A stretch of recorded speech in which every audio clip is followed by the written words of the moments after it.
भारत ने एक बार फिर जज्बाती चाल चलने की कोशिश की है और इस बार इसने अपने हमले को नाम दिया है ऑपरेशन सिंदूर। वही सिंदूर जो हिंदू सकाफत में शादीशुदा औरत की मांग में सजता है और जिसके मिटने को बेवगी की अलामत समझा जाता है। ऑपरेशन सिंदूर का लोगो कुछ यूं था कि अंग्रेजी लफ्ज सिंदूर में ओ की जगह सिंदूर से भरा प्याला था और दूसरे ओ में वो प्याला उल्टा था, जैसे सिंदूर छिलक रहा हो। लेकिन सवाल ये है कि भारत को ऑपरेशन का ये नाम रखने की जरूरत क्यों पेश आई? दरअसल पहलगाम में होने वाले हमले का इल्जाम भारत ने फौरी तौर पर पाकिस्तान पे लगा दिया था, लेकिन ना कोई सबूत दिया, ना किसी आलमी फोरम पर बात साबित कर सका, ना कोई इंटेलिजेंस शेयरिंग, ना कोई तहकीकात का मुतालबा, सिर्फ एक बयानिया और फिर उस पर मुबनी एक हमला। और अब जज्बाती रंग चढ़ाने के लिए इस हमले को ऑपरेशन सिंदूर का नाम देकर ये तासुर देने की कोशिश की गई कि जैसे वो उन औरतों का बदला ले रहे हों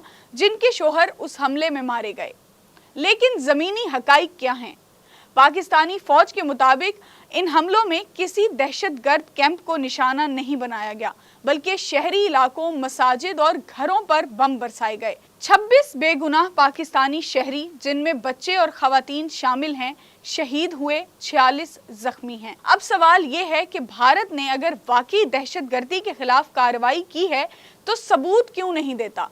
और अगर मकसद सिर्फ सियासी पॉइंट स्कोरिंग और जज्बाती फायदा हासिल करना है तो दुनिया को ये ड्रामा कब तक दिखाते रहोगे? ऑपरेशन सिंदूर का नाम रखकर भारत ने हमले को एक जज्बाती हथियार बनाया, लेकिन हकीकत ये है कि ये हमला ना कानूनी है, ना इखलाकी और ना ही आलमी असूलों के मुताबिक।